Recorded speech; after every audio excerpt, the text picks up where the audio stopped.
नागार्जुना। जी sir. ये tincture iodine खत्म हो गया है क्या? मंगवा लेता हूँ सर। और ये क्या है? ये तो एम्पिसिलिन का इंजेक्शन है। इसका लेबल कहाँ गया भाई? सर वो गीला था, लेबल निकल गया सर। और अगर गलती से ये इंजेक्शन किसी गलत आदमी को लगा दिया तो वो आदमी निकल जाएगा। सर आपने घर में खाना बनाने के लिए नया रसोइया रख लिया है, मेरे लिए एक असिस्टेंट नहीं रख सकते लेबल लगाने के लिए सर?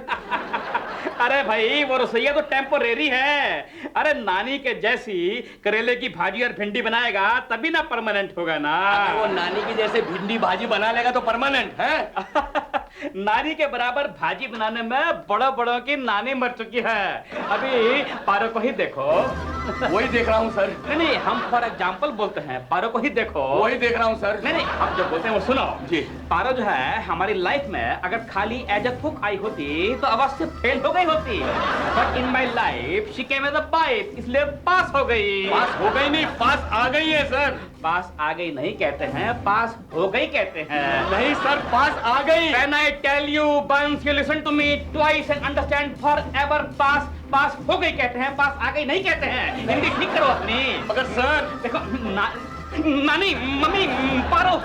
शिव जी, अद्भुत के हाथ में बनाया हुआ करेला लाई हूँ आपके लिए और भिंडी की भाजी। करेला ट्राई कीजिए, इसे टेस्ट कीजिए और फिर अद्भुत को पास कीजिए या फेल कीजिए।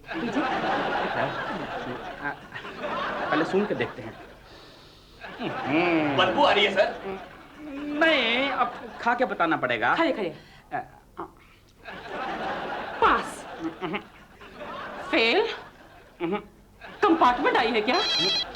फोन आया है। हेलो। अरे भाई अद्भुत, क्या बात है, एकदम अद्भुत। क्या करेला है। अरे फैंटास्टिक, अरे अनपैरेलल, इनकम्पेरेबल, बहुत बढ़िया। अरे आप तो नानी से भी आगे निकल गए। आपकी नौकरी एकदम पक्की समझिए। लेकिन सुनिए तो, अरे शिव जी सुनिए तो। देखो पारो माय डियर, तुम कोई दादरा या ठुमरी नहीं गा रहे हो जो हम मुंह में पान डालकर कुर्ता पजामा पहनकर गद्दे पे बैठकर तुम्हारी बात सुने। लेकिन ये बैनर्जी को हमने खाने का ओपन इनविटेशन दे दिया, समझे? अब खाना में बनेगा तो भरता ही बनेगा। उपाध्याय खानदान की इज्जत तुम्हारे हाथ में है, उसे उछालो या कैच करो। ये महीने के खर्चे के पैसे हैं।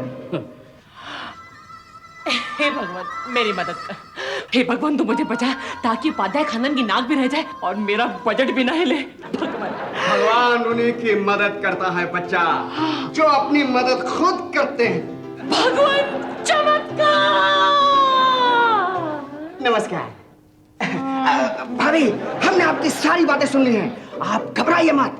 हम बनर्जी खानदान और उपाध्याय खानदान में दुश्मनी पैदा करवा देते हैं। फिर बनर्जी ना डिनर पर आएगा, आपको ना प्याज खरीदनी पड़ेगी और ना ही आपका बजट बिगड़ेगा। आप रुकिए भाभी, हम ये ईंटें बनर्जी के घर में फेंक कर आते हैं। इस पर सी भैया का नाम लिख देंगे, बनर्जी यही समझेगा कि ईंटें सी भैया ने फेंकी है।